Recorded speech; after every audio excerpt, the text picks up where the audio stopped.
All right. Good afternoon, everyone, and thank you for joining us today. Magandang hapon sa lahat and welcome to Clean Mobility Collective Southeast Asia's first ever webinar.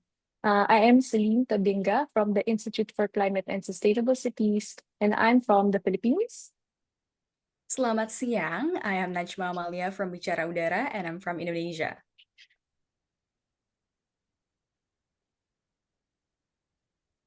Yes, hi Najma. Hey, Celine, how are you?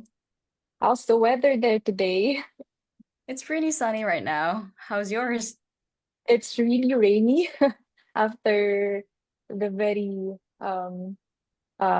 humid past days we've had. It's the first time it rained at least for Metro Manila. I see. Well, it was raining the other 2 days as well in here, and Mm.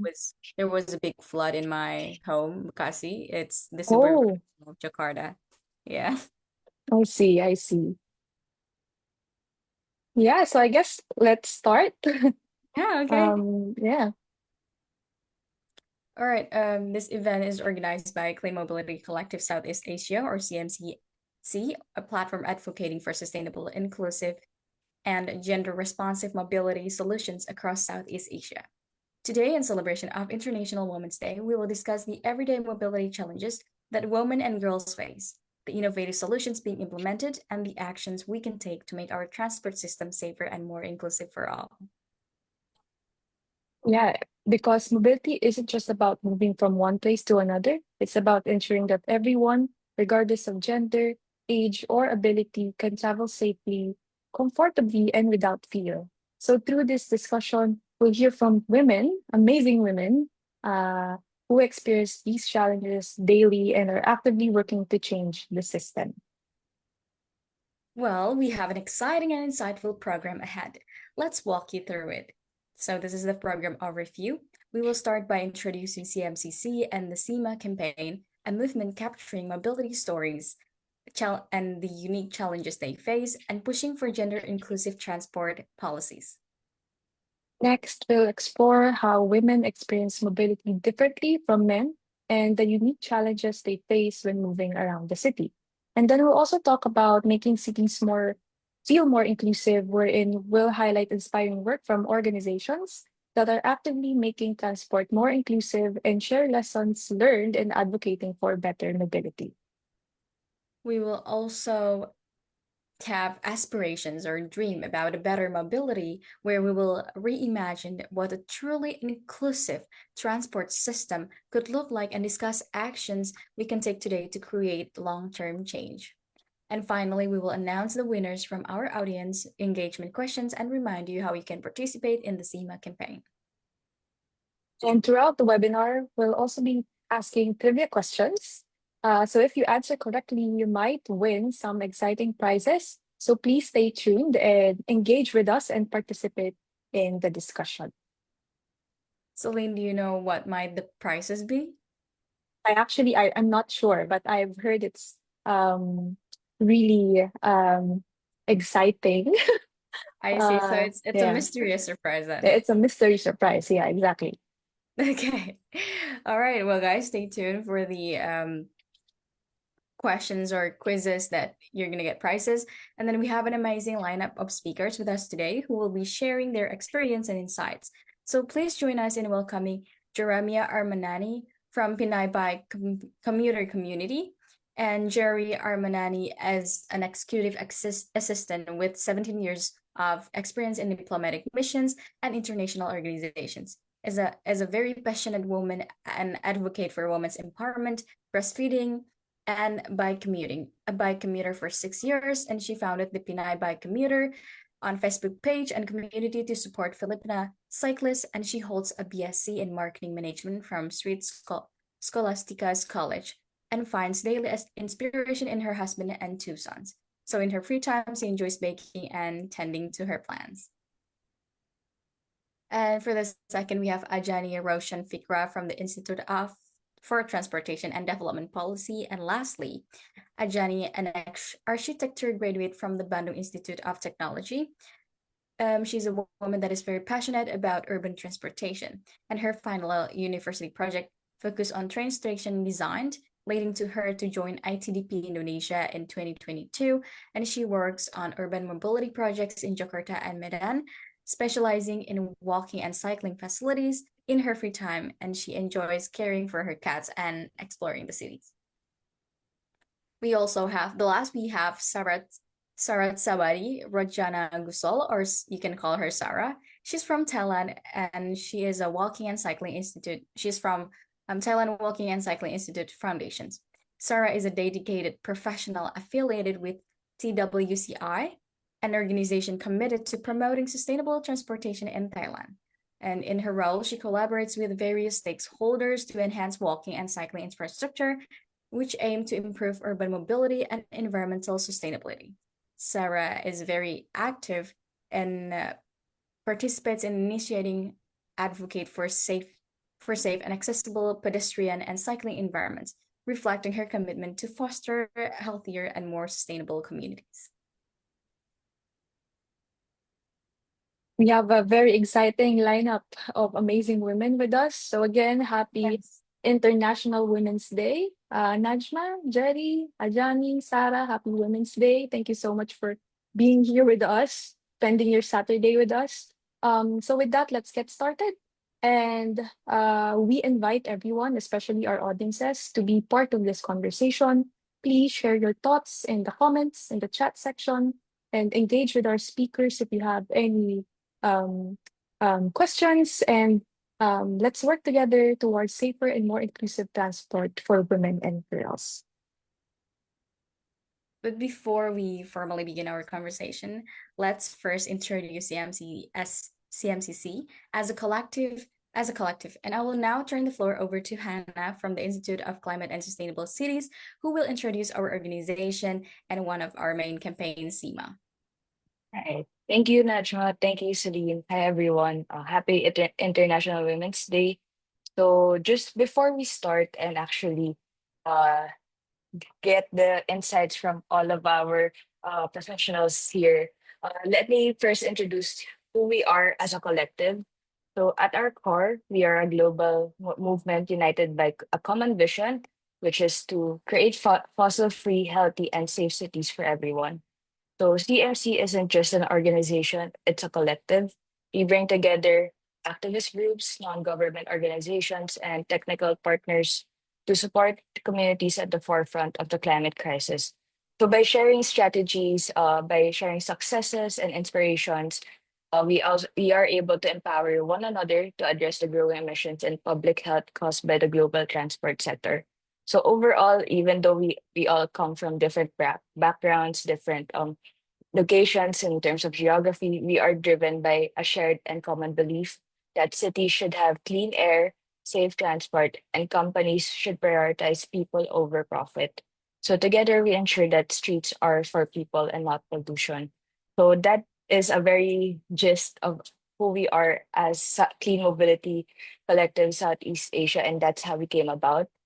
So really, one of our main campaigns here at Clean Mobility Collective Southeast Asia is the SEAMA, or the Southeast Asia Mobility Awards. So later on, I'll walk you through what it is, but overall, SEAMA challenges everyone to share their daily journey. So whether it's through bicycle or low emission modes of public transport, it's showcased through short videos. So by this, we want you to take us to your city and let us experience it through all of the lenses. So it's either through sight, sounds, smells, and even the feel of your commute. So show us how you get to your work, how you run errands, or how you uh, basically do your groceries, how you meet friends by using the public transport or by using your own bicycle. So throughout the campaign, we aim to recognize the Southeast Asian cities that are forward thinking and truly walking the talk when it comes to making urban communities more livable, inclusive, and convenient for everyday movement. So we celebrate cities that are investing in better public transport and pedestrian friendly streets, creating a more breathable environment for all. So these cities are supported by ordinary Southeast Asian to help the planet every day by walking, cycling, or choosing low carbon public transport. So later on, I'll share you the specific categories and the amazing prices in start in case you win the SEAMA campaign. But for now, let's listen to the personal daily journeys of each of the speakers. So yeah, thank you everyone. Happy International Women's Day. Thank you so much, Hannah. Again, if you're interested to know more about CMCC, just visit our website at www.cmc.org.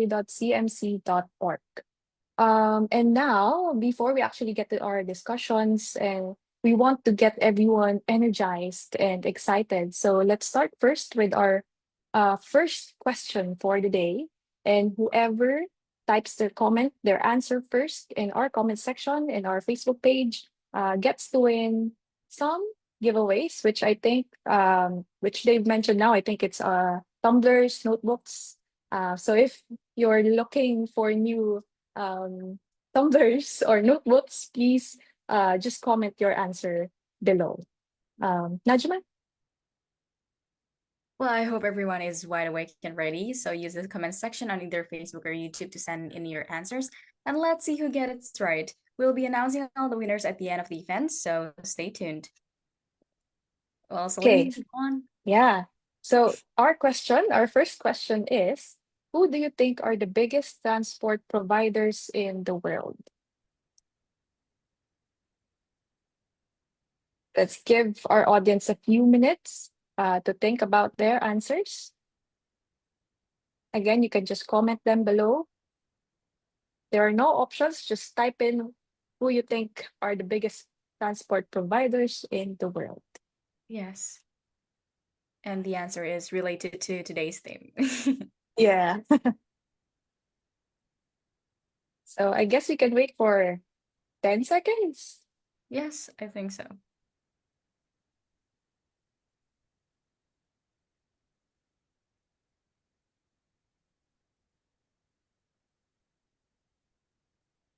So are you guys ready to hear the answer? Shall we, Yeah, Celine? I think I'm ready. Okay, all right. So the answer is drum roll, woman. Women, it's women. Okay, well, think about it. Who ensures children to get to school safely, and who manages the daily commute of families? And women do this every day, yet transport systems are rarely consider their unique needs. So congratulations to those who answers it right. And Yeah, I remember, hope someone got it right. yeah. Yeah, now that we're all energized, I think it's time finally to hear from our speakers. And Yes. maybe we could start with Jerry first from Pinay Bike Commuter Community. Hi, Miss Jerry, kamusta? Hello, kamusta? Magandang hapon. Good afternoon, everyone from the Philippines. Jerry, our first question, no? How do you get to your destination daily? What does your daily journey or your commute look like in Metro Manila? For the past 10 years, I have been using a bicycle. And I think for the past 3 years, I have transitioned to a pedal assist bicycle. It's an Mm, e-bicycle that helps me get around Metro Manila easier because of mhm. the terrain in Metro Manila are sometimes hilly like that. So I'm a bike commuter for 10 years, and my daily experience is in the morning I ride my bicycle together with my son. He's also a bike commuter. We go to his school. I drop him off. That's around 2 kilometers. And then I go to work. So that's additional like 7 kilometers. So a total of 9 kilometers. I do have a bike buddy that we started like 2 weeks ago. She Mm, works right beside my office building, so we often meet along the way. So she also started by commuting, so I'm also kind of mentoring her how to go around the road in Metro Manila, especially going through one of the busiest thoroughfare in Metro Manila, mhm, which is EDSA. For us, it's the most direct route, but not the most advisable, I would say, because of too much traffic and too much motor vehicle traffic. So yeah. Thank you, Miss Jerry. Miss Jerry, could you explain a bit more about Pinay Bike Commuter Community, especially for our audiences outside of the Philippines? Mm.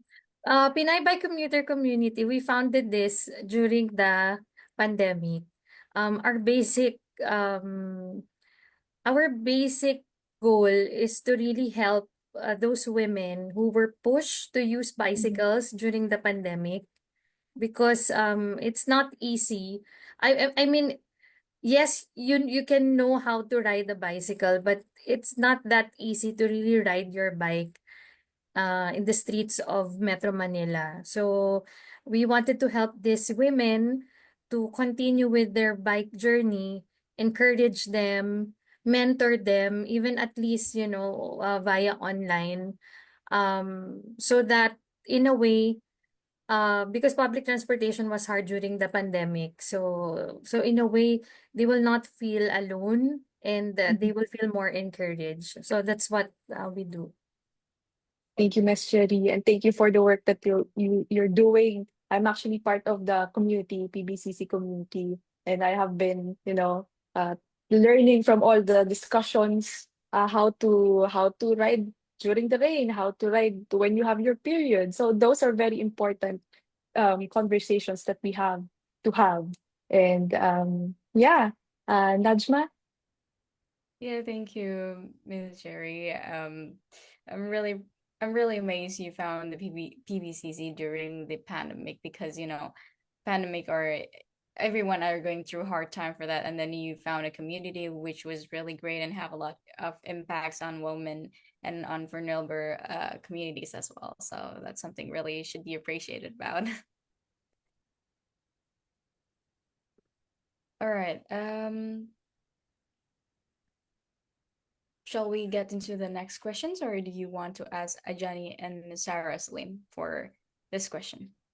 Yeah, Ajani, would you like to answer the question next? How does your daily journey, daily commute look like? Yeah. Yeah, Celine and Najma. I'm Ajani, everyone. I'm from Jakarta. So for my daily journey, I go to the office on weekdays, and I took three different kind of transportations daily in the morning. So the first one is that I took a motorcycle, the ride-hailing service, to go to the station because I'm not brave enough to ride a bike to the station Mhm. because the road is not very safe in Jakarta. Najma, you know how our roads are. And then I traveled around 5 or 6 stations, and then transit to the bus service. And luckily, I have a bus stop in front of my office, so I don't have to walk that far. So in that journey, it's a peak hour in the morning, so the train and the bus is usually very crowded, and Mhm. it is hard enough even to just enter the train. So I have to be like strong enough to take that trip. And one time I felt like I suddenly got sick in the middle of the trip, but I cannot go out, and it's very suffocating. And I feel like it's hard enough for me, a young woman, to take that kind of trip. But during that trip, I also met like a pregnant woman, elderly grandmothers, also children going to school. I feel like it must be harder for them. I also feel a bit worried of taking that crowded train because it is possible to get sexual harassment in the crowded trains. So yeah, even though I have all those challenges in the public transportation in Jakarta, I still choose to ride PT because when I try to ride a car or to bring my motorcycle to the office, it took longer the time because of the traffic jam, and also I feel a burden to contribute to more pollution in Jakarta. Thank you, Ajani. Quick question. How long does it take you usually Um, to get to your office? it is around 1 hour and 30 minutes if the train comes fast, but yeah, if there's no trouble in the morning. But I see. with car or motorcycle, it took around like 2 hours or Mhm. more. I see. I think we have the same situation here in Metro Manila. It's not too far off. Thank you so much, Ajani. Thank you. Sarah, can you share more? Can you share about your daily commute? Okay. First of all, I would like to tell you I'm not born in Bangkok. My hometown is the northeast of Thailand. So I live in Bangkok. I rent a room. I usually go to work by walk because it's a rent a room near the office about 700 meters. Mhm. And on day, sometimes I go to another meeting or go to um, somewhere else. I take the public transport or BTS, MRT, or a taxi because I doesn't have the own car. So I use the public transport in Bangkok only. And sometimes I use the in some area have the rental bike. I use the rental bike in the some area is that serve for the tourists or the people can use the rental bikes. In my opinion, I think the woman in Bangkok is to choose the however to go to the destination or go to work in daily life, but they should the safe route and the convenient and safe time because the Bangkok is traffic jam to another country, right? So they pick up the route that's longer and feel safe. I think so. Mhm. Yes. Thank you so much, Sarah. You're so lucky to have your work so near you, like 700 meters only. Yes, Yeah. I choose the room is nearly my office. It Ah, saves I time to see. sleep, but Yeah, I just exactly. I take time to walk to office because in the Bangkok, when you walk on the pedestrian, you saw the selling store. It's many Mhm. times I have to stop to buy something for eat. I So I see. take the time to the office. Yes. Quick question, Sarah. How much does it cost to rental a bike there? My room, rental bicycle, for free in the 30 minutes. Mm. Mm. How much? Sorry. How much does it The cost? cost of the bicycle rental, Yes. right? In 30 minutes is for free. After that, it's about 20 baht per hour, something like that. It's different on the band or organized for the Mhm. bicycle rental. Yeah. Mm. I see. I think it's quite affordable. That's really nice though. They have rental bike here. We Yeah. Indonesia only have electric rental bikes. Yes. But it's not it's some area in Bangkok is CBD, not in the whole in the center of the Bangkok. Yes, around the BTS or MRT station. Yeah. I see. Well, thank you, Sarah. Celine, would you like to ask any questions? No, you can go ahead. We can go to the next discussion. All right. Well, we have talked about the guest journey and how to get to their destination daily. I would like to ask, based on your personal experience, do you think women and men experience the city differently when getting around? If so, in what ways? I think we can start first with Sarah. Okay. Yes, I believe men and women have the different experience in the city. When they're traveling in the city, for the women, is the safety is a big concern, right? And especially the women traveling alone at the night. When women need to plan their route to safe and convenience and choose the best safety option, even if it means take long or more cost for the travel. And I think the women also to make more stop like me, to shopping, to buy something, to dropping of the children to school.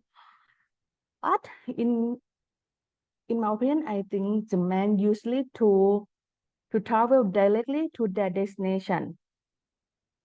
However, in the public transport, it's not always designed with the woman in mind, especially for the mother with the young children or the pregnant woman and the people who are carry a lot of the luggage in the public transport. And in general, I think it's a convenience of the traveling to women also more at the least sexual harassment in the public and during the traveling. I think so. Yeah, it's from mine. Yeah, I do agree with you and Sarah. Therefore, it is very important that city planning will take into account the differences between how men and women experience city spaces due to the struggle that women face as well. Right. Thank you, Sarah. What about you, Anjani? What's your thought on this? Yeah. Similar with Sarah, I think there are several differences of how women and men experience the city when getting around. The first one is the travel characteristic. Travel characteristic is usually unique and variative. They usually have multiple stops to accommodate their activities. Like Gary said, she dropped off her children first before going to the office. It's similar here also. When back when I was a child, my mother dropped me first to the school and then going to her office. And also, it is possible that the in-between distance of the trips are different or maybe shorter. And there is also a big difference on the safety perception. I mean, it's not only in the night, but also in maybe the crowded stations or public transport. Getting around the cities is more unsafe for women. There's also like a kind of gender expectation for the women. For example, when women going out in the night, they were oftentimes asked like, why women goes out at night? It's not safe for you. Yeah, something like that. Maybe because before it's not common for women to go out at night, but now that we have more chances maybe to work or do activities at night, it's mandated to us to go at night. But those expectations still came up. And sometimes also women are blamed for how the way they dress, especially maybe when going out at night and riding a bicycle or riding a public transportation, and they may be a sexual harassment incident happen, instead of blaming on the perpetrator, people often still ask, maybe it's the way you dress, maybe it's not appropriate to do activities at night with that kind of dress. Yeah, and I think it's not solving the root causes. And when you think of it, this doesn't happen to men. Like when men got maybe harassment or violence incident, they were not asked how they dress, right? Like, yeah, something like that. The expectation for women is still came up. And furthermore, there is also harder access for women with intersectional vulnerability. For example, women with disability or pregnant woman or maybe a girl student. Because the cities still does not accommodate the access and safety needs for those groups.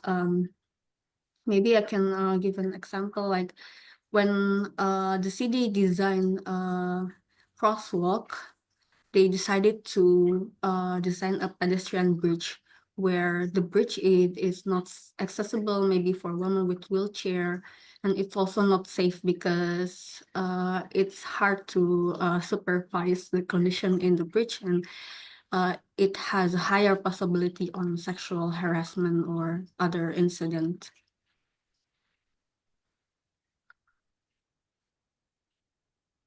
Is that all, and Jenny? I Yeah, see. Thank that's you. all. I do agree with you, though. What you said was true, and I think safety and security and mobility patterns, also cultural and social norms, are the biggest struggle women face, and the biggest contrast between men and women experiencing, cities when they're getting around. So, thank you for your thoughts. And what about you, Jerry? What do you think about it? Hi, Najma. Uh, Yeah, thank you so much for this question. When we practiced yesterday, I was a bit, not so nervous. But, now that we're live, and I hope those women and men who are listening, I hope you really listen with an open heart and open mind, because for so long, when I started by commuting 10 years ago, I was told really that, just bike, just go, just pass in this area, just, like as if men and women have different sets of needs and expectation on the road. So this is a very, very important question. And I'm glad that I wrote my notes, because I really don't want to miss any information that I want to share with everyone. The answer is yes. Men and women, we experience the city differently when getting around. But I want to also show an angle that while men and women have differences, much more so with the vulnerable groups. And whenever I say vulnerable groups, I want you to always remember that I'm always talking about pregnant women, children, persons with disabilities and their caregivers, the elderly, and one way also the indigenous communities, if you have in your countries. So for women and other vulnerable groups, including those that I said, safety, like what Sarah and Ajani said, safety is really our primary concern. That's it. Not just in terms of traffic, but also personal security. Because we are caregivers. I'm a mother. I'm a mother of two young boys, and which they highly depend on me at this age. They're 10 and 15 years old. So many carefully choose routes that feel safer. Okay, that's what we do. We avoid poorly lit or isolated areas, and even if those routes are longer. Okay, because again, safety is our number one priority. Harassment, physical barriers, and lack of accessible infrastructure can limit our mobility. So it will make our route choices, we have to always make this strategic decision. Can you imagine having this mental load of having a strategic decision just to go home or just to go to your place of work? Infrastructure also affects um, all of us differently. Women and caregivers often take multi-purpose trip, like what Ajani said. I have to drop my kids to school. When my spouse would tell me, hey, we don't have bread anymore, so I have to go to the market instead of going home straight. We run errands all the time because majority of the women are the ones managing the household. So we really require better bike parking space. We require access to child-friendly facilities because some of us carry our children with us, small children. And we need a smoother and more accessible roads because some of the roads, especially the bike lanes, are not maintained properly even after pandemic. Persons with disabilities, can you imagine? They need a barrier-free pathways. We don't just give them pathways just like that, but we really have to ensure that these pathways that these are the pathways that they can really use. And then, just like what Ajani and Sarah said, there are a lot of social expectations and cultural biases that impacts our mobility. Example, in the Philippines, women on bikes, not so probably in the city, but in the provinces, we still face stigma. And the vulnerable groups that I mentioned are sometimes overlooked in transport planning. Okay, how do I know that? I'm not an expert, but I don't see them using it, honestly. Or if I see them, I can see their struggle. Okay. Um, they also might face some of us also face judgment when choosing biking as the primary mode of transport, because in the Philippines, Ajani and Sarah, we're very car centric, I would say. And one of the things that some Filipinos would think that if you have a car, you have reached the peak of success in your life, like that. But we want to change that mindset because, after everything that has happened during the pandemic, we can all say that health is the true wealth of everyone. You can have all the cars in the world and all the money in the world, but if you don't have if you don't have health, then how are you able to enjoy these things, right? So, a truly inclusive and bike-friendly city should consider these very important differences that I mentioned, and we should design infrastructure that makes cycling safe, accessible, and welcoming to everyone, most especially to women and vulnerable groups. So yeah. Yeah, thank you, Gary. I do see your point of view, and it's if we want to have it doesn't matter how many cars we have if the environment is not healthy for us, like what is it for? And to achieve that, we need to have a bike friendly cities, which also puts central vulnerable group, especially women and children. So yes, Celine. Yeah, thank you so much for sharing those eye-opening um, reflections, no?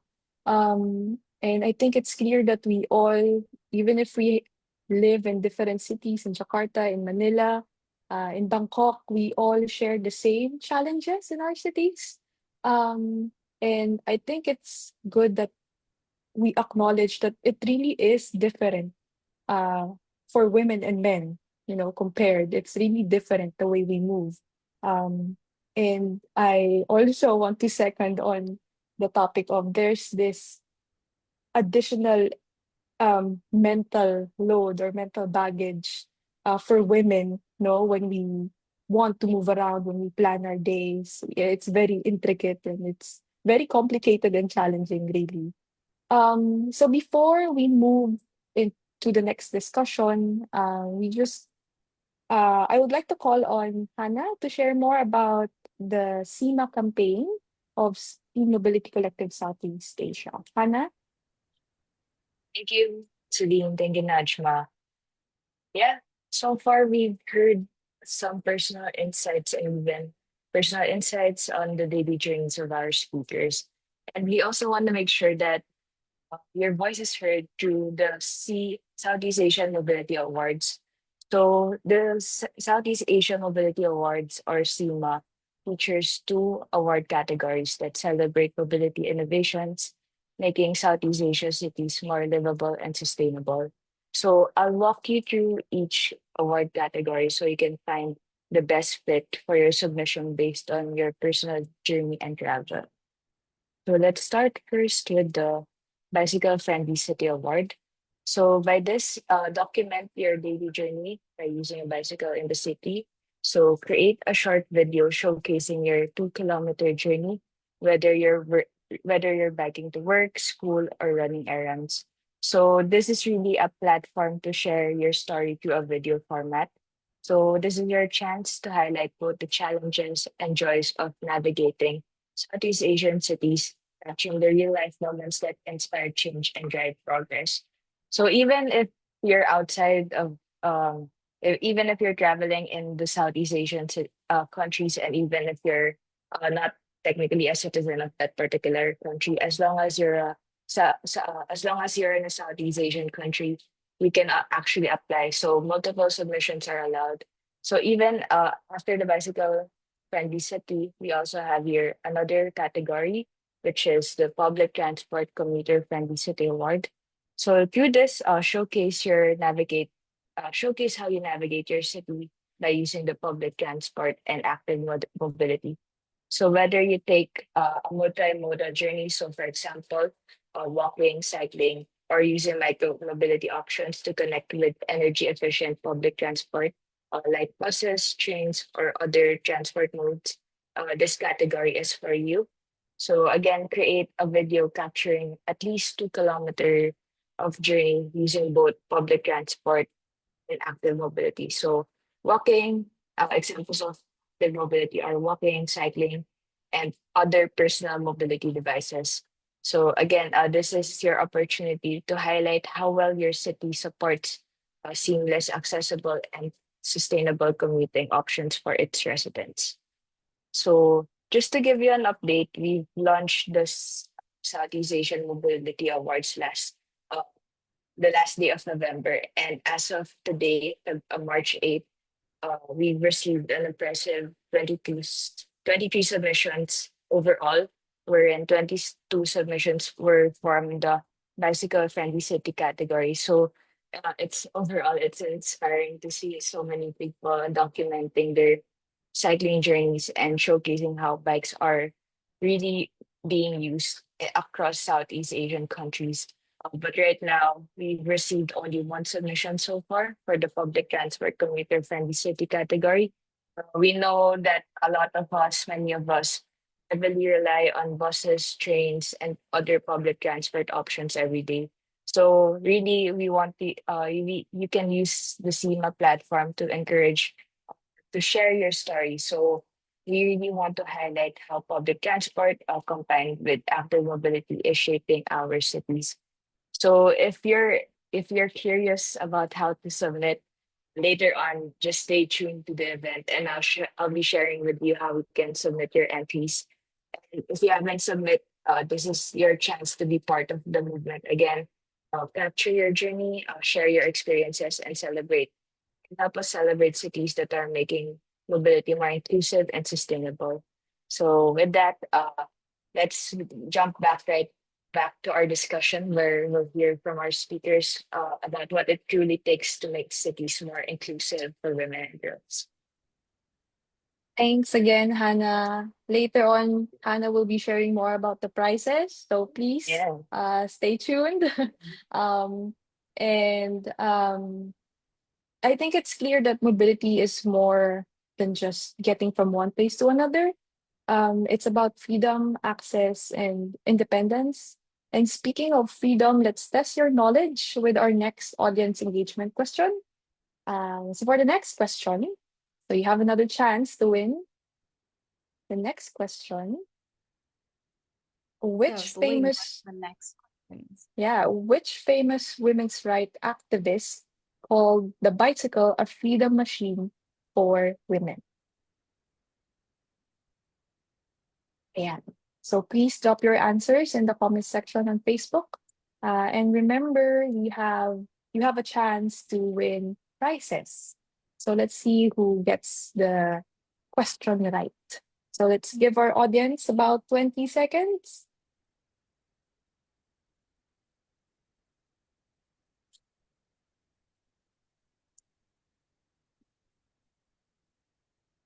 Is it a freedom machine, Miss Judy? Would you say so? Yes, 1000%. I think it's already 20 Yeah. seconds past. All So, right. shall we reveal the answer, Celine? Yeah, let's do it. All right, drum roll. The answer is Susan B. Anthony. So I remember she once said that the bicycle that the bicycle has done more to emancipate women than anything else in the world. So, and that's exactly what today's discussion is about. And mobility is about freedom, access, and independence. Aside from Susan B. Anthony, many organizations and advocates are working hard to make the city safer and more accessible, more inclusive for women. And to our speakers, how does your organization or group help make cities better and easier for women to get around? We would love for you to share your journey and how you have tackled the daily mobility challenges women face in your city. And to make it even more engaging, we invite you to show us a photo that represents the work you do. So let's start with Anjani. Can you walk us through your organization and making a difference?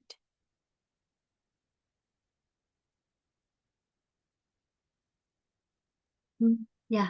So in ITDP, we usually conduct a study to create recommendations that can increase the inclusivity of public transport and active transportation, such as cycling and walking, while also advocating the recommendation. And I think the most important thing about the production of the recommendation is the collaboration and inputs from the vulnerable groups as the user. So in this picture, it is our experience in 2022 where we created a pilot for inclusive bus station in Jakarta for Transjakarta station. And we created features that can make the bus station more inclusive. And in this picture, it shows women tried out the pilot information board and Braille wayfinding map to improve the information systems around the bus station and to give the inputs for the features. So our recommendations included many features, not only the information system, but also safety and security and access features to increase the inclusivity. And in doing this recommendation, we also collaborate with several organizations and also academia for the whole study process, including the survey, the feature trials, and finally producing the final recommendations.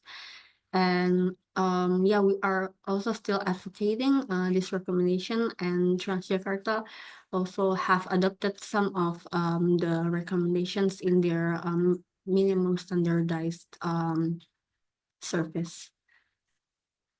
So yeah, I think that's what that can describe what we do. But yeah, I think I want to highlight that the most important thing of this recommendation is the collaboration and also the input. I see, that's really amazing. And Jenny, thank you for explaining. And a quick questions, where do you submit your final recommendation aside from advocating to like Transjakarta or other transportation system? So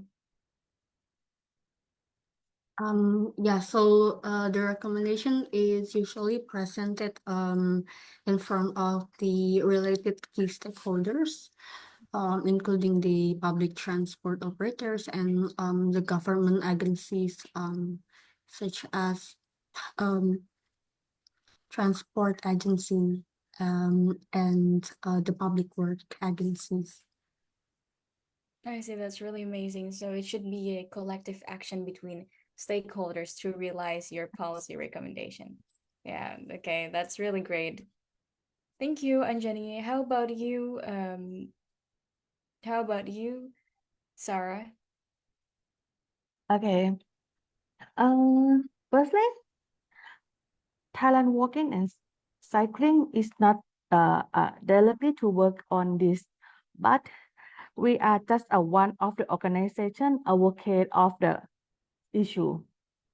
Our organized work in college with the government, create the policy, law, and system to support walking and cycling and transportation, right?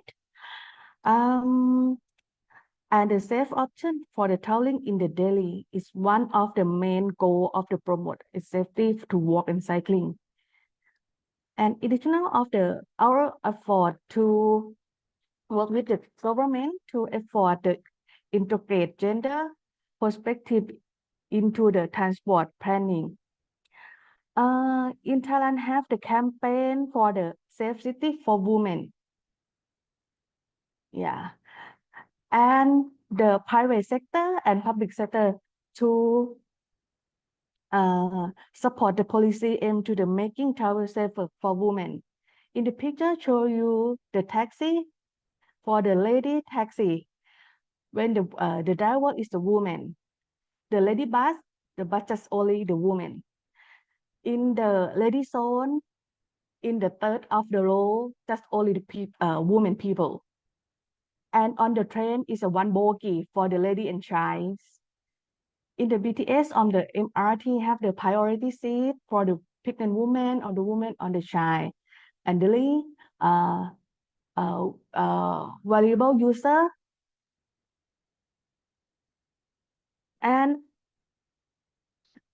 in Thailand have the improve the public safer such as the betting light and the bus stop at the public area.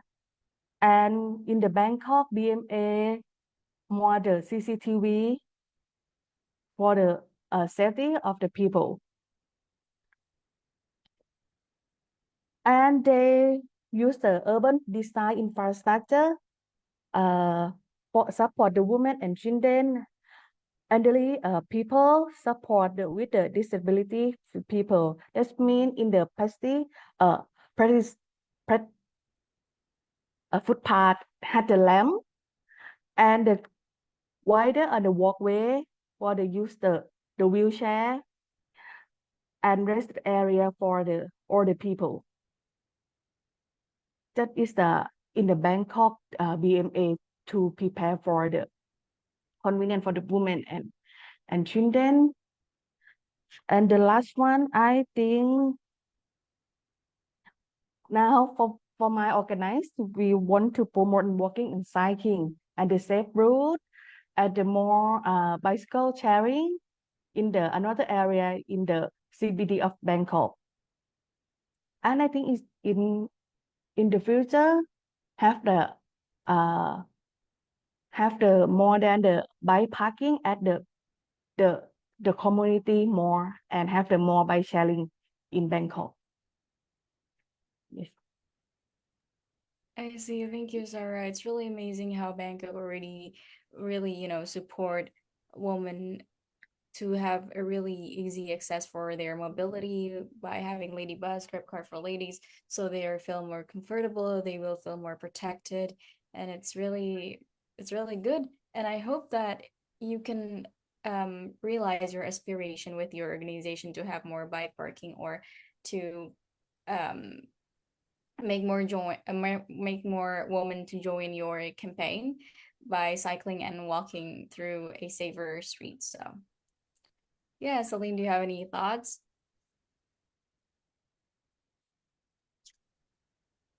Yeah, I'm just very excited for Bangkok. I love Bangkok. So thank you for all the work that you do, Sarah, and of course to Ajani as well for for giving women and the vulnerable sector the platform to actually contribute, to how your transport systems are being developed and being designed. So those are very, very important first steps um, for women to actually be heard um, and be considered. Um, yeah, I think Miss Cherry, can you Yeah. also share? Will you please share with us how your organization is making a difference in your community? Yeah. Hi, Celine. Same as you, I also love Bangkok. My husband and I, we love Bangkok. They're even though it's a city, like very walkable place. I have yet to see cyclists though, but very walkable. It's easy to reach 15,000 steps in Bangkok, honestly. But yeah. So with the Pinay Bike Commuter Community, we help make cities better and easier places for women to get around by creating a supportive environment. It's a Facebook group that empowers women to choose cycling as means of transportation to get around the city, because of the very bad traffic in the city in Metro Manila. So what do? We have community support and mentorship. In PBCC, we foster sisterhood, motherhood, auntyhood, like that, where women can share experiences in all age and abilities. They ask advice, we ask advice, we give encouragement, we give tips from fellow women bike commuters. This support helps break down fears and gives women the confidence to navigate the city on two wheels. That's what we want to do. Like, whenever you bike, we don't want you to feel alone. We want you to know that, we're all in this together. I remember, Celine, when we started in 2020, we were just around 500 members, but now we're around 7,200 members, helping each other, encouraging one another to continue their cycling journey. PBCC is also a safety advocacy. We advocate for safer streets, of course, and we amplify women's voices and the vulnerable groups' voices in conversations about better cycling and pedestrian infrastructure, because we really cannot leave the pedestrians in our call for better mobility. We raise awareness of how unsafe sometimes the road is, especially in terms of harassment and personal security. And in PBCC, we also empower, of course, new riders. Sometimes we organize rides, or we encourage people to join bike rides, which is very common in Metro Manila in the Philippines. There's bike clinics, there's orientation sessions to help women of all ages to start biking. We also share practical tips on how to bike in skirts. I love biking in skirts. How to carry your grocery using your bicycle, and how to navigate traffic with confidence. And then we also, as much as we can, we try to represent women in policy discussions. We need to represent women's needs in mobility policies and urban planning discussions. We join consultations with the government and cycling organization to ensure that women's perspective and the vulnerable groups' perspective are included in the planning. And then what we do, we regularly share stories of bike commuters, women bike commuters. We use the social media and events like this to highlight inspiring stories of women who commute by bike. And these narratives actually, it challenges stereotypes, and it shows that women can thrive in active mobility.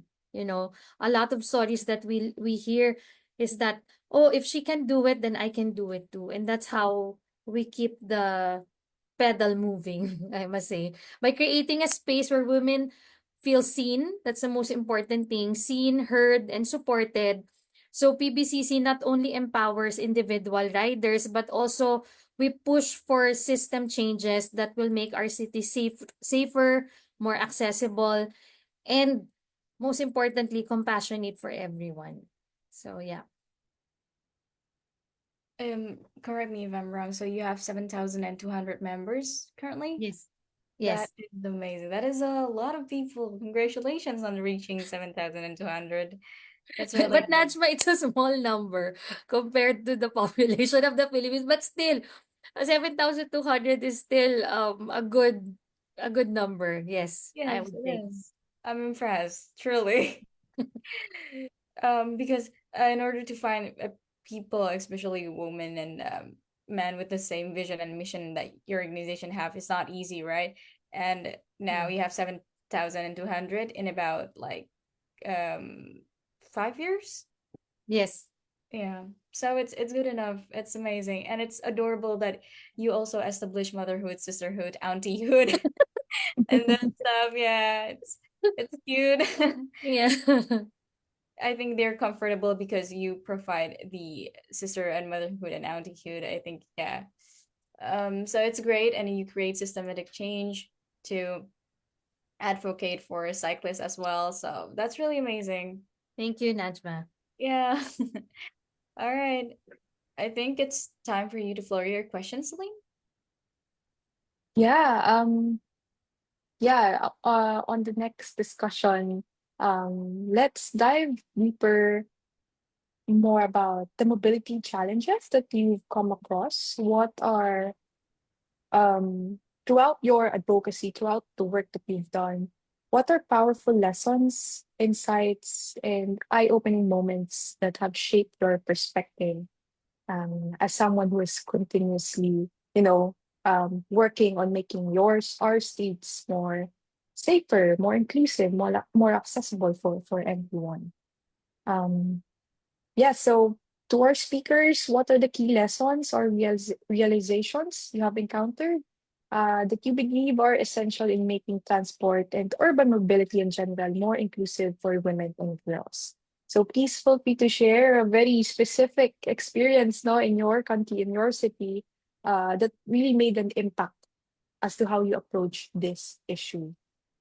So maybe we could start with Jerry first. What has stood out the most to you? Thank you, Celine. Inclusive urban mobility for women means being able to address both safety and accessibility. So women face traffic risk and personal security threats. That is what we've been saying for the past few minutes. And often we alter routes and we pay more for safer travel. Why do I say that? Because some women, because of fear of biking, right?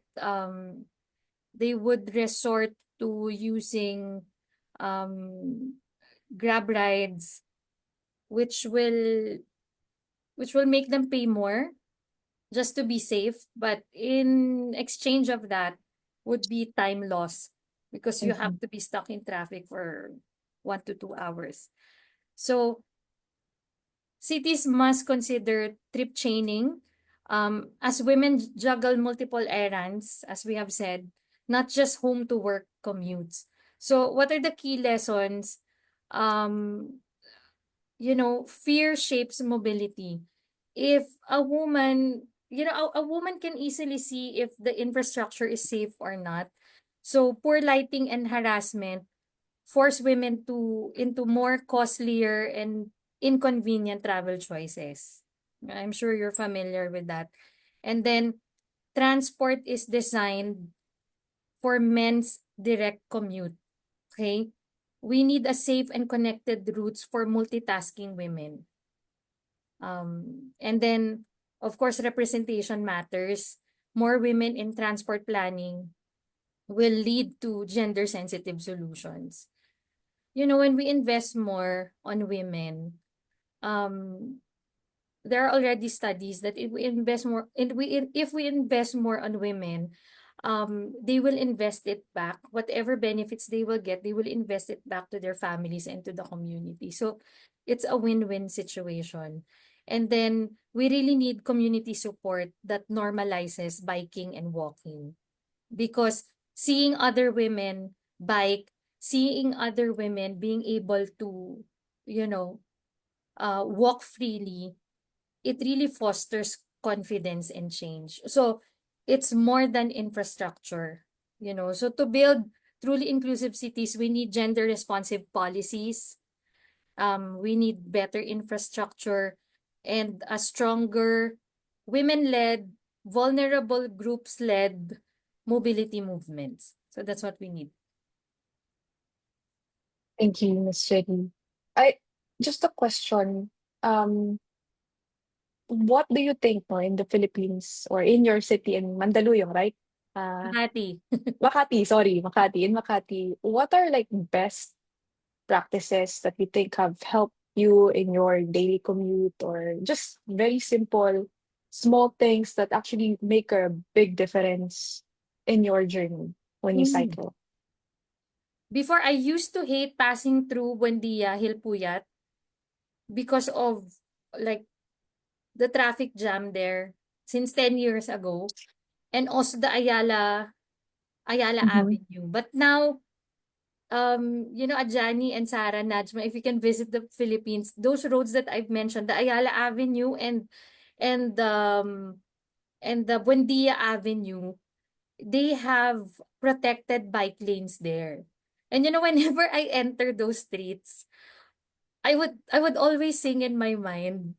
You know this song, You're My Peace of Mind in this crazy world. Honestly, all the time. No, because you know why? You can see traffic, you can see cars, bumper to bumper. And I have this space which the government has provided, which the city has provided. And I can zoom past this traffic. Although sometimes, of course, it's not like fully protected because some motorcycles still go inside the bicycle lane. But still, with this small thing, I'm truly grateful because I am able to go pass through this whole traffic jam. And these are the good practices in Ayala Avenue as well, Celine. They now have at grade crossing, where people can just cross, and there is a time limit, but just enough for people to really cross smoothly without any rush. And I like that because it caters to also the vulnerable groups. You don't need to go to the underpass or overpass, which we have a lot, Sarah, Najma, and Ajani. We have a lot of overpass and underpass that some of the vulnerable groups, they really don't use it because it's inconvenient. So yeah, in Makati, there's a lot of things that are good, but there's still room for improvement, of course. Yeah. Thank you, Jenny. Now I want to ask the question again to Sarah. What are, specific experiences or moments that really made an impact as to your advocacy in TWCI? Okay. Totally, I agree with Jerry. And I show you for the two cases when I talk with another woman. The woman is the work at the night shift. They use the public transport. The public transport at the MRT or BTS at the station is have the lighting, but from the station go to her room or your house, it's not work. It's too dark and it's not safe for her. So the co-worker told her, why you used to move you to near the place to work? Or some project from the TWCI safe route to school. Children is safe in the school, but between house and the school, they just walk. But uh, the children is student, the girl is has the sexual harassment with the, the someone to go to crossing her Mhm. and hang her. So that's make the student is scared to work alone from the house to the school or back to school from the house. I think it's a key lesson important about the involved to make the route from the work or the school from house between that make the woman and girl have the safe. So in the community, the school in the community, right? The parents or the head of the community told that has the people or the another people in the community to look around for the save the woman or save the children who is to walk alone to the school, something like that. And I think is the in the policy to make for the protect the student or the woman and makes a way from house to school is around 2 kilometers from the school who is just to walk to school make it safer. I think this is important for the girl in Thailand. But in the center of the Bangkok, that's the square have a lot of CCTV or the police. But in the around the Bangkok, is that not cover that. Yeah, that is. Thank you so much, Sarah. And thank you for highlighting and emphasizing safety around schools. I think these are very, very important considerations that we have to make. Even in the Philippines, um, it's supposed to be, school zones are supposed to be slow zones, but it's not really happening. We don't have the design or the policies in place to support that and to make sure that our children are safe.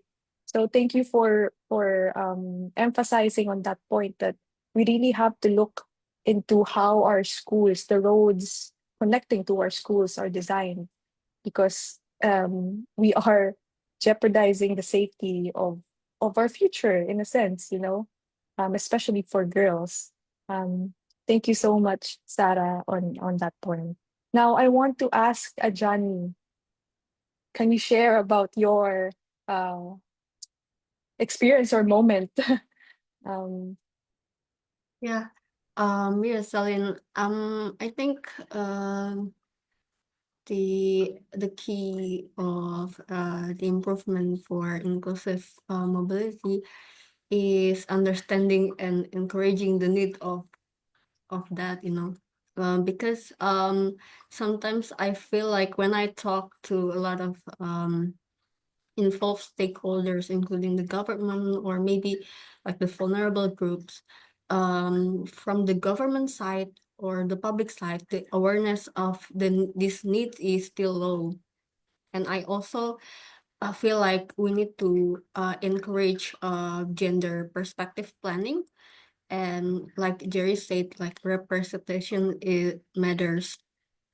For example, when I have discussion with the vulnerable groups, they say that their involvement in the development of uh, the sidewalk, the government want to create a special lane for disabled groups, the tactile paving mhm, or the blinds, but they construct it wrong, because the contractor did not really understand how it should be put, and the government or the development, that they don't involve the vulnerable groups during that construction process. And yeah, I think there are also still a low number of women participating in the development. For example, like in the transport agencies in many cities, they still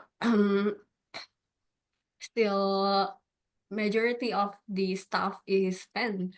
And I think although maybe they can understand like theoretically, but it's different when the one who have the experience who designed it, mhm. like yeah, I feel like in many cities women should be encouraged to join in the development, both in the infrastructure design or the policy design. And there is also the need of socialization to the public of the inclusive facilities. Like for example, in Jakarta, in many sidewalks, there already been the tactile paving for the blinds, but not many people understand it. I mean, like maybe they don't understand the use of it, so they just thought of it as a barrier or something for the for the vehicles or shops. It's something like that, like the awareness and the Yes. knowledge of the inclusive mobility is still low, and I think it should be encouraged with gender perspective planning and socialization. Thank you, Ajani. And thank you for raising about having more representation in terms of having a more participatory process in terms of planning. And in fact, I'm actually working on a project that's um, trying to make this street more accessible, especially for wheelchair users, for the persons with disabilities groups. No, um, I like what you said about how there should be an awareness raising for example, tactile pavements for the blind. They don't the community does not know exactly what's it for. So in a way, it's quite a missed opportunity. Like you don't utilize the thing that you've built for them because they don't understand how it works. So I think that's something that has to be looked into as well, in terms of raising awareness. So thank you so much, Ajani, for sharing that. Najma?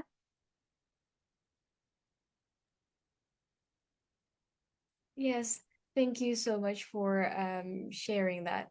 And it's really true that we all need a real action with a systematic change if we want to realize um cities where women are safe for their mobility.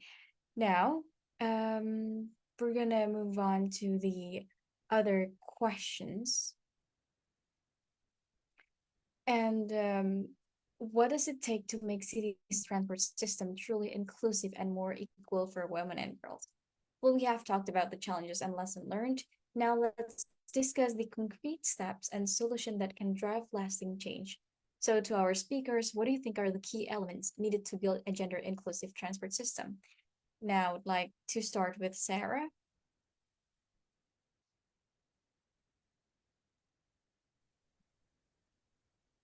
Again, please. Again, please. Oh, um, so what do you think are the key elements needed to build a gender inclusive transport system?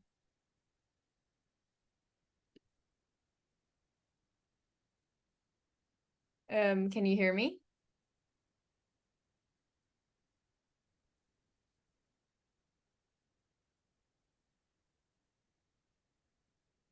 Am I audible, Sarah?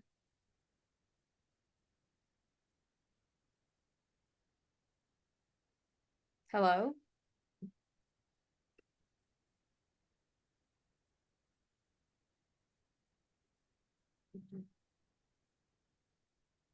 Celine, is my voice audible? Yes, we can hear you, Najma. I think, Kunsara, if you can uh, fix your audio for a bit, maybe we could go first to Jerry or Ajani Yes. I think while, while waiting for Sarah, we can yeah. go to Anjani. Anjani, what do you think? What are the key elements needed to build a gender inclusive transport system? Um, yeah, I think the key elements like I've previously said is the need to increase understanding and awareness of inclusive transport and mobility, while also encouraging gender perspective planning with women or vulnerable groups representative and socialization to the publics.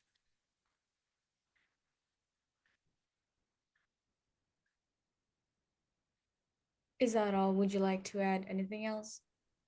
Um, yeah, I think maybe that's all because I think for like maybe the infrastructure or policies, it can depends on the situation in each cities, but I think so the key elements is on that increasing the understanding and gender perspective planning and development. I see. Yeah, I do agree with you, Anjani. Thank you. And now we will move on to Jerry. What do you think? What are the key elements needed to build a gender inclusive transport system? I'm always reminded by this.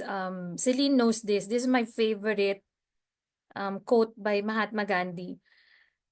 He said, The true measure of any society can be found in how it treats its most vulnerable members. Okay? The true measure of any society can be found in how it treats its most vulnerable members. So if we want to make our transport system more inclusive for women and girls, and again, the vulnerable groups, then we really need to have a safe and accessible, truly accessible infrastructure. We need to have a gender responsive policies, and we need to have diverse representation in decision making, because sadly there are infrastructure, when you see it, that a woman was not consulted, or a persons with disability was not consulted. It's very obvious, because how do I know? I don't see them using it. Okay, because if it's functional, of course, women will use it, vulnerable groups will use it, but you don't see them using it, because those probably who planned it, or who planned those projects, probably are not really bike commuters, or are not really walking as a pedestrian. They're just driving their cars. you know so we need to have those things that I mentioned, and we must prioritize, of course, traffic safety. We always say that year in and year out, but we really have to see it in action. Traffic safety, personal security. It's very important for women, personal security, and harassment-free mobility. You know, um, let's design system that supports multitasking trips, like what we have said, and the unique needs of the vulnerable group sector, especially the caregivers, the elderly, the persons with disabilities. What are their unique needs? Ask them, make them try the infrastructure. If it doesn't work, let's change it, you know. And community-driven initiatives and inclusive urban planning, these are key to creating an equitable, accessible, and most importantly, dignified mobility for all. Because when Ajani was sharing that, for you to ride the train in Indonesia, you need to be a strong woman. I mean, why do we need to show our strength in trains? Women are strong already, but don't challenge us when we ride the trains. Women are brave, but don't challenge us to show our bravery in the street by commuting. I mean, it's a wrong kind of thinking. So, let's make our transport systems um be a dignified one for everyone. So that's the most important thing. If you don't remember everything I said, go back to the quote of Mahatma Gandhi. That's the core. Yeah, true. Is that all, Jerry? Yes, yes, that's all. I see. So, yeah, well, building a gender inclusive transport system would really requires prioritizing safety and accessibility for all, particularly women, and through well-lit spaces, secure transit, and diverse route options, as well as we need to, just like you said, consultation to vulnerable group, especially people with disability, women, children are really important, so we know what they need, and if we already know what they need, then we can realize it, and it is more efficient for them, and it will make their mobility easier, right? And then yes, we do need gender responsive policies that really prioritize gender equality. So yeah, you're right, Jerry. And I do agree with you, and I think we we need this in all the cities, because like in Jakarta and in Manila as well, we experience similar things. So the key elements that you said, I think it could be also implied in Indonesia and in Philippines, and as well as in Thailand as well. So thank you. And Sarah, are you ready? Is your internet stable? All right. Celine, should we wait for Sarah or we should move to another question? Maybe due to the interest of time as well, while Sarah is still fixing her audio, thank you again, Jenny and Ajani, for sharing those insights. It feels like we have a very long way to go. Yes. But then again, it's all the more that we need to have these stories of women and girls and from the vulnerable sector to surface. We need more stories like this so that people can actually know about these challenges that we face. And that's why we have the SEAMA campaign, which Hannah will now be explaining about. Hannah, please go ahead. Hello again, everyone. That overall, we've heard some of the solutions was through participatory action, hearing the side of the particularly the vulnerable groups.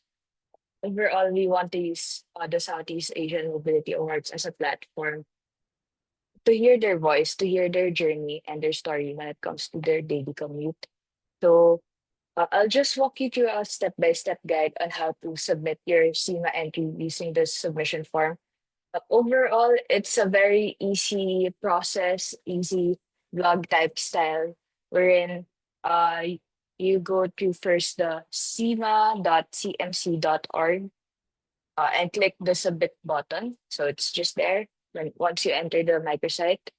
Once you're on the page, you'll be directed in a Google form link. So start by entering your full name, ensure it matches your official documents, provide your email address, make sure it's active, as this is where updates and confirmations will be sent. So input there your contact number as well for any urgent inquiries or follow-ups from our end. You'll also be asked how did you learn about the Southeast Asia Mobility Awards and also which category of video you would like to submit. So you can choose two options. So first is the public transport commuter friendly city, or second, the bicycle friendly city. Once you can click next, you'll be directed to the next page. So for this section, you'll be asked to upload your video submission and provide additional context or details that were not included in the video. And then lastly, please upload your proof of 2 kilometer journey here just to make sure that what you're submitting is legit. So one of the best apps to use is Strava, but feel free to use also outside Strava. Uh, and lastly, kindly answer how would you prefer to be acknowledged and credited? So just to give a recap, here's an important reminder for everyone who wants to be part of the SEMA campaign. Uh, Feel free to use the QR code to see from your phone the Google form submission. And then the submission deadline is on May 22. So you still have time to document and share your mobility story. So whether it's through cycling, using the public transport, or combining different modes of travel, we want to see how you navigate your city. So awarding will take place in September, where we will recognize the most impactful and inspiring submissions that showcase efforts toward more inclusive and sustainable mobility in Southeast Asia.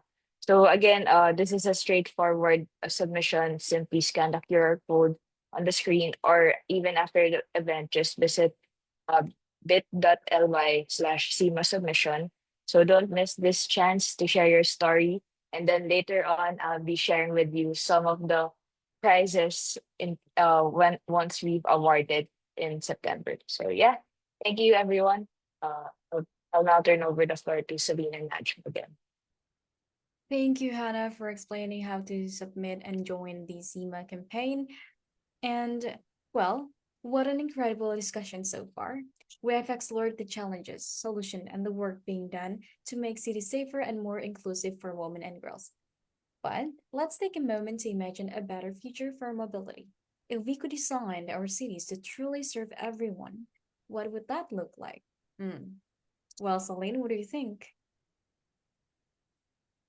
Okay, before we get to answer that question, let's kick things off first and let's test your knowledge again for our third, and I think this is our last audience question. So for the question, in the late 1800s and early 1900s, what was one of the biggest reasons women were discouraged from riding bicycles? A. It was considered unladylike. B. Doctors claimed it could cause health problems. C. Bicycles were believed to encourage rebellious behavior. Or D. All of the above. So let's take 10 seconds for our audience to comment down below.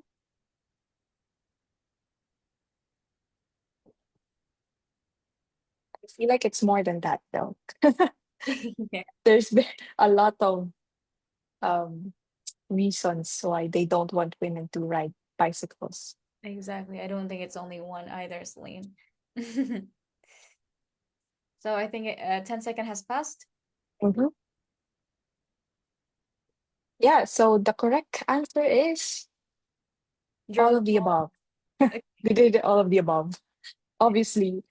So historically, women were discouraged from cycling for many reasons, including gender norms and even false medical claims. Despite these barriers, cycling became a symbol of freedom and mobility for women. Well, fast forward to today, we have certainly made progress. Cities are becoming more bike friendly, public transport is improving, and there's a growing push for inclusive mobility policies. However, there's still so much more to be done. We're still a long way to go. And women and girls continue to face barriers when moving around, and that is why conversations like this are so important to highlight um, what women and girls need. And with that in mind, let's talk about our hopes and aspirations for the future of mobility. So let's start first with Jerry. If you could wave a magic wand, and what is the one thing about your daily commute? What would it be? Um, I just really want women and vulnerable groups to be at the center, the front and center of projects and planning and policies. That's all. Because I feel now they're not, and I don't see it on the ground. So we really need to put them at the center because, like I always say, um, if we're able to address the needs of the vulnerable group sector, then it's a win for us all, you know. But it's not happening. So I want that to happen with my magic wand. So yeah. Well, I hope that happens. And yes, we do need more awareness and um more awareness on the society on how women should be prioritized and at the center of the development itself. So thank you, Jerry. What about you, Anjani? What do you think? And what is your wish if you have a magic wand and you can improve one thing about your daily commute?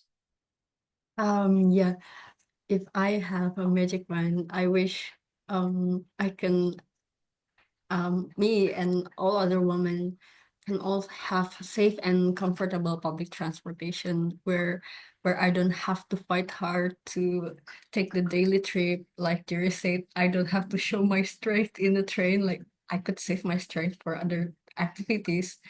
Well, I also wish that I can cycle without have to face the pollution and fight the worries of getting hit by the car or motorcycle and get sexual harassment. Yeah, I wish I could also have safe and comfortable trip with a bike around the city. Yeah, I do agree with you. Healthy and safety and comfortable trip to your workplace or to your destination is the most important thing because it could save your strength and your stress from your body, right? Before going to work to have another stress again. Yeah, that is really important. What about you? Thank you, Anjani. How about you, Sarah? Hey, Sarah. Are you Hi. okay? Okay, it's better. If I have just one magic, I agree with Jerry uh and I think it's that make the policy safer and easier to use, especially for the women, girl, and foreigner user. But especially the governor thinks about the station or around the station or the bus stop. But I think it's a the mention about the way between station or the bus stop to the house to the room in the same dark. So maybe I think everyone can travel in the confidence and feel comfortable. Maybe have the light, have the CCTV or something make them feel safer.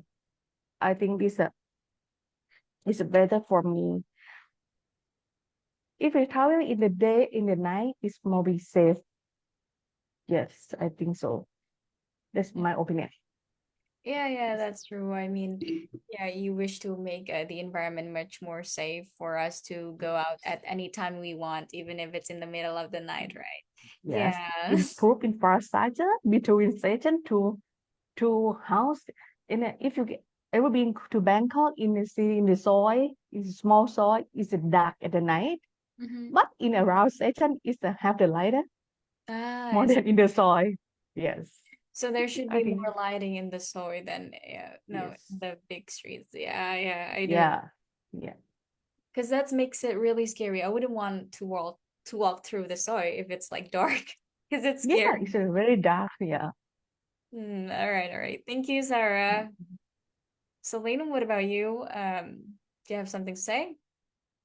Ajma, if I had like a one push of the wand and everything would change, I would wish that the sidewalks would be actually walkable here in the Philippines and that some of the car lanes, in fact, most of the car lanes would actually be converted to bus lanes or bike lanes or for pedestrians. I would wish that in an instant, if that's possible. But yeah, how about you, Najma? What would you wish?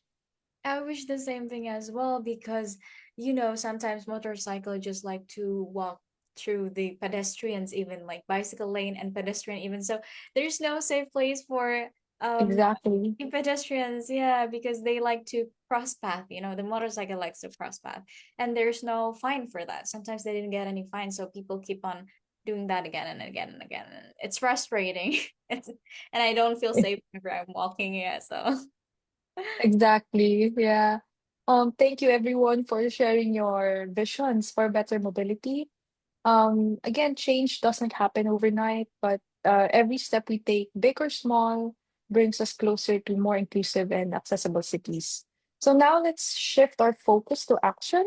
We know that policy changes, infrastructure improvements, and cultural shifts take time, but there are things we can do right now to make a difference in the long run. So I want to ask, maybe we could go with Ajani first, no? What's one small action we can take today that will help make cities and communities safer, more interconnected, and inclusive for everyone, especially women and girls? Yeah, yeah, Solin. I think maybe I would say more than one, if that's okay. Yeah, I think it's best for us to help socialize the thing and spreading the needs of inclusive public transportation to so that we can engage more people to encourage this issue. And I also want to encourage us to take care of each other. I mean, like paying attention. I mean, if we ever saw women who needs help in the sidewalk or in public transportation or the bike lanes, we can help and also be an active bystander, so that if ever violence happen or sexual harassment happen, we can help others. I think oh, and one more, and uh we need to keep use the public transport and sidewalks and bicycles so that we are seen as the user in the city. Thank you, Ajani. I would agree with you. I think it makes a world of a difference if we make sure that each of us are safe, especially girls among us, just having our backs um, protected. Now, I want to turn the mic to Sarah. Okay. One small action, I think have the three The first is raising awareness. Yes, it starts with the simple in the family to tell the children or the women to choose the safer route or the transport option for yourself. And the second, we build the culture for the safety, respect for everyone, such as encourage the people to be the mindful and not to use the public transport and share the space can lead to the long-term positive change.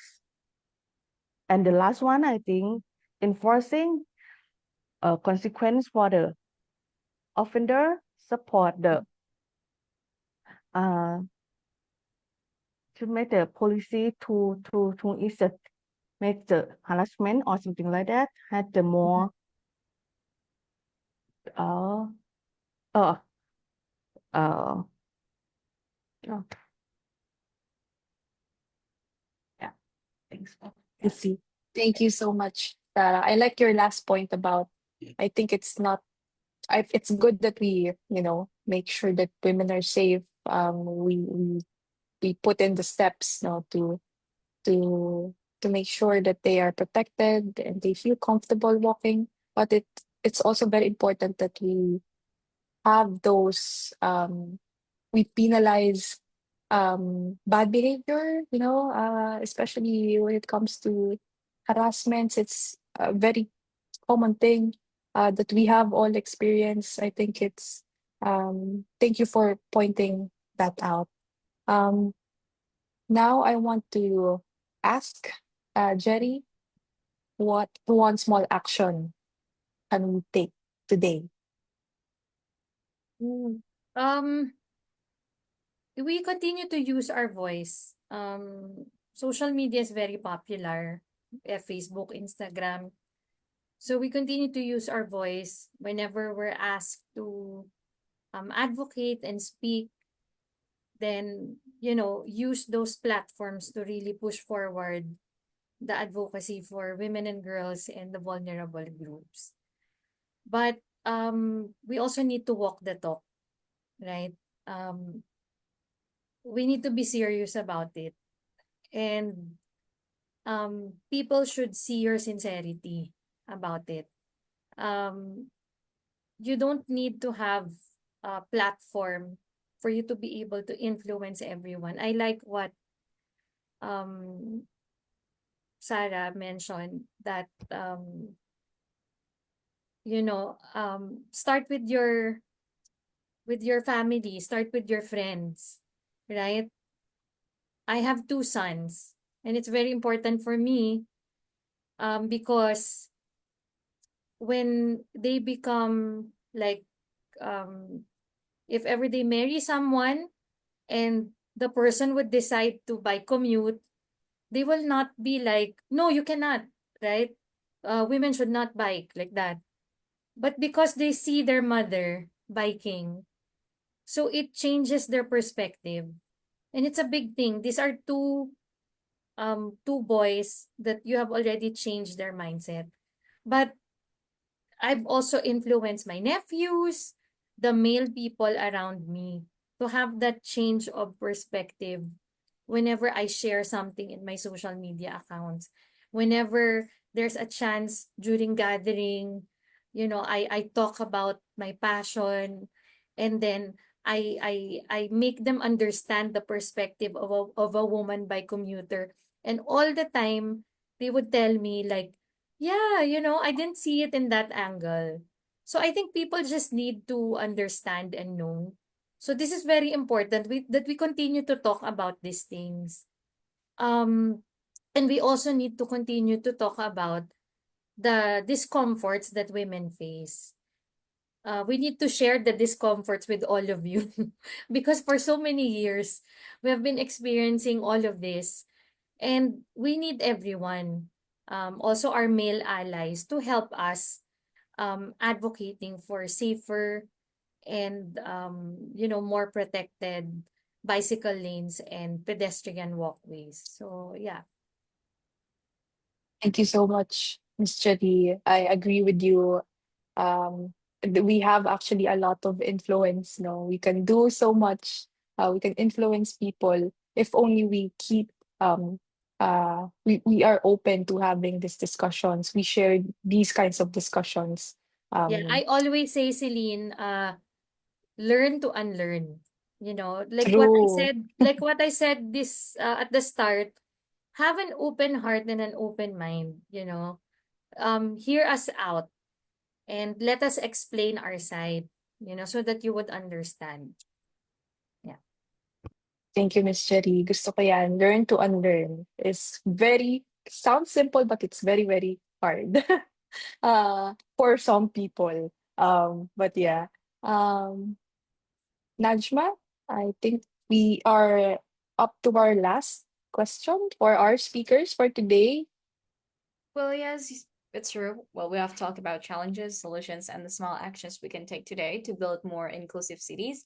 But one of the most powerful ways to create change is through storytelling that shows real experience and perspective from the people who move through our cities every day. And that's exactly what SEAMA is all about.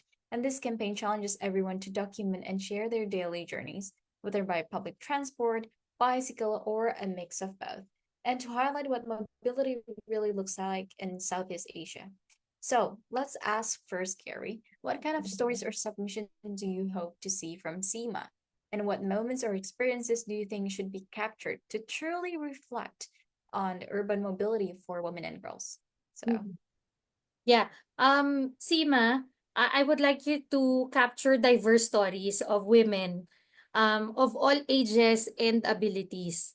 You know, navigating the cities, using their bicycles, walking, using public transportation. And then the submission should highlight, of course, the challenges. We need to show the challenges, you know, so that we show the reality of what's happening. But we also show the victories and the real impact of urban mobility in our daily lives. I always share cost benefit. I always share cost benefit analysis, like because I don't spend so much money on public transportation or using Grab rides. I'm able to use that money to buy basic needs like food and more fruits for my family, or if my kids want to go for extracurricular activities, swimming, whatever, I can provide that because I have zero transportation expense. And zero transportation expense in Metro Manila is a big chunk of the salary, unfortunately. So I'm able to use that. So if we can highlight those benefits, you know, it would be encouraging for people to maybe shift from driving to using public transportation or using their bicycles. And then we need to show young girls biking to school, elderly, mothers going to the market. So yeah, you know, saving time, saving money, and gaining independence. This is very important for women to be able to have that confidence and independence to move around. That's very important because a lot of women are stuck in traffic, stuck at home because they're not able to move around. But so if we highlight these things, I think it would be beneficial for everyone, and it would help us push forward our advocacy. Yeah. yeah, thank you, Gary. I really appreciate you emphasizing the importance of everyday resilience. And it's so true that those small victories are actually huge acts of strength. And your point about community support is vital. And we want to showcase how women are building their own network of safety and solidarity. So that is a really great point. Thank you, Jerry. Now I would like to move to Sarah. What do you think? I agree with Jerry, and and I think I would like to know include the moment when they feel the safe or unsafe, and how to they decide on the select the route for the uh for the challenge they in the phrase something you feel little sorry when I decide this way, and why not don't use this way. Yeah. Uh, I would also be great to highlight the positive sample, but I like the well-designed public space or transport system is to really support the women and the girl in the mobility. For safe and unsafe to compare in the city or another city. I think we should learn for another country. Yeah, is that mine? Okay. Well, thank you, Sarah. That is a really good point as well. And it's quite similar to some of the Jer's point, and it's really good that we're all concerned about it. And how about you and Jenny? What do you think? Yeah. Thank you. I think we should for the SEAMA submission, we can highlight yeah, of course the challenges, like for example the access, or maybe the vandalism, or maybe you can actually we can actually highlight the challenges that were faced in different times of the day. Well, maybe in the morning, the challenges is more about the safety from the other vehicles such as motorized vehicle, but at night it's more about the safety perception.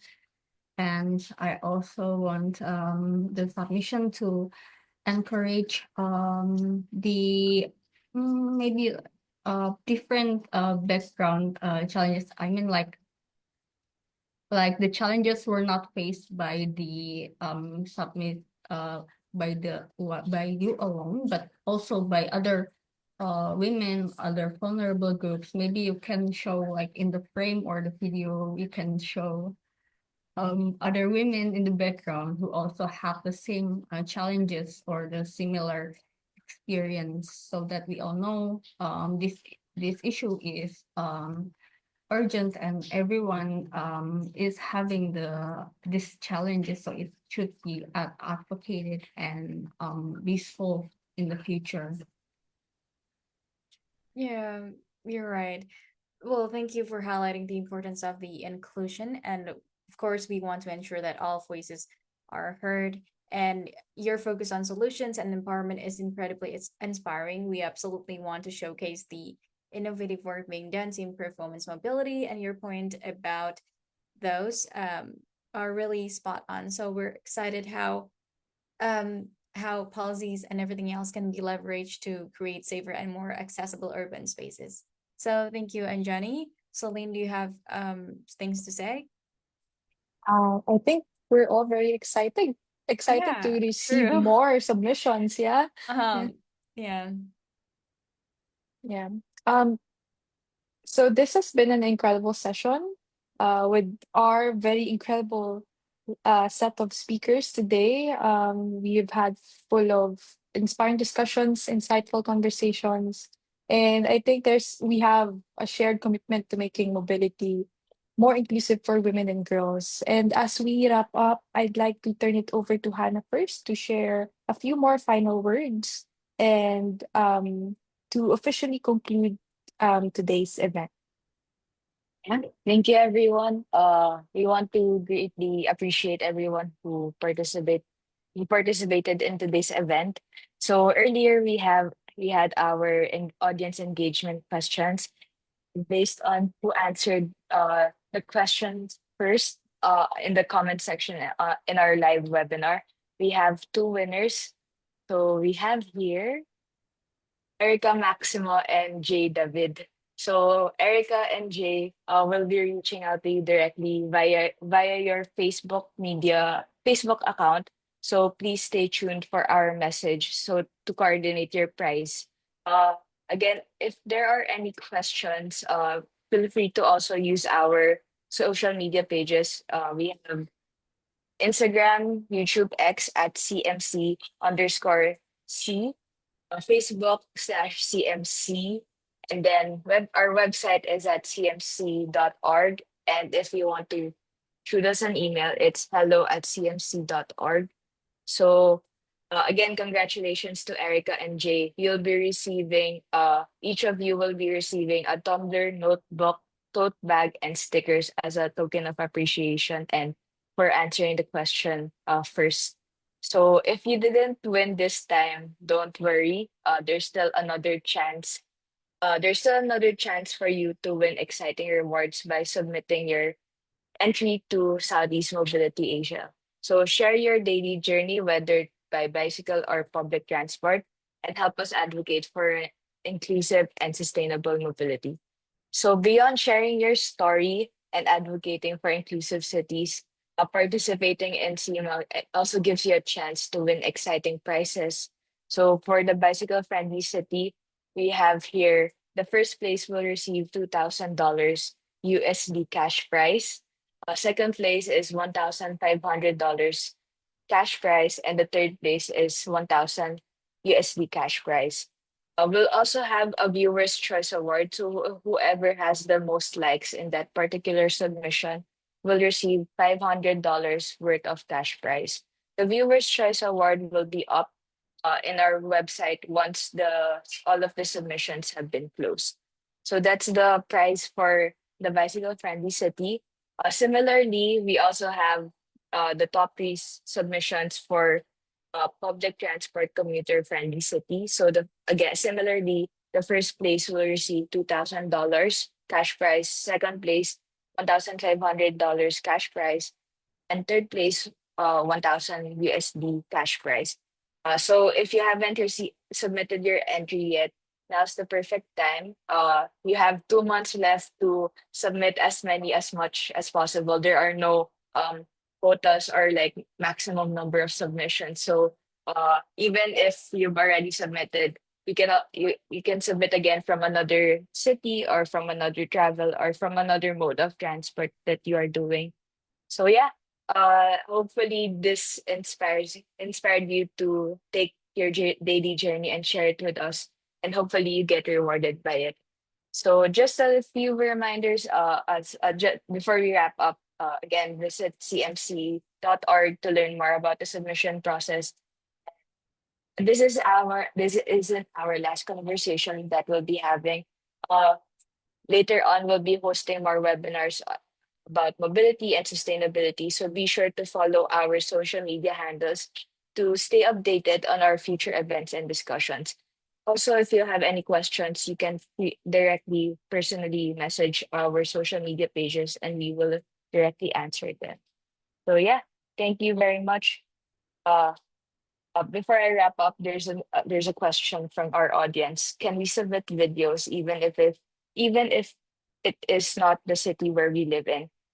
To answer that question, yes, as long as the city that you're currently submitting is from the Southeast Asia countries. So yeah, even if you're traveling outside of your country, you can actually use that as another way to submit your SEAMA submissions. So yeah, thank you very much, everyone. Hope you learned something new. I definitely learned something new. So thank you. Have a great day and happy International Women's Day. Thank you, Hannah. That was really incredible. And thank you for having this webinar with us as well. As we wrapped up this insightful discussion, I want to extend a heartfelt thank you to Jerry, Sarah, and Anjani for sharing their valuable perspective, and of course to all of you for joining us. And today, as we approach International Women's Day, let's remember that the fight for equitable urban spaces is a fight for gender equality itself. And let's commit to amplifying the voices of women and girls and working together to build cities where everyone feels safe, empowered, and free to move. Thank you. Thank you, Najma, and to our speakers. I'd like to add on this International Women's Day, let's not just celebrate the progress we've made, but also acknowledge the work that still needs to be done. So let's continue to challenge the status quo and support each other and create a world where every woman and girl can thrive. Again, thank you all and have a wonderful International Women's Day. Yes. Maraming Thank you, salamat. everyone. See you. It's really great to have you here, and I hope you enjoy this webinar.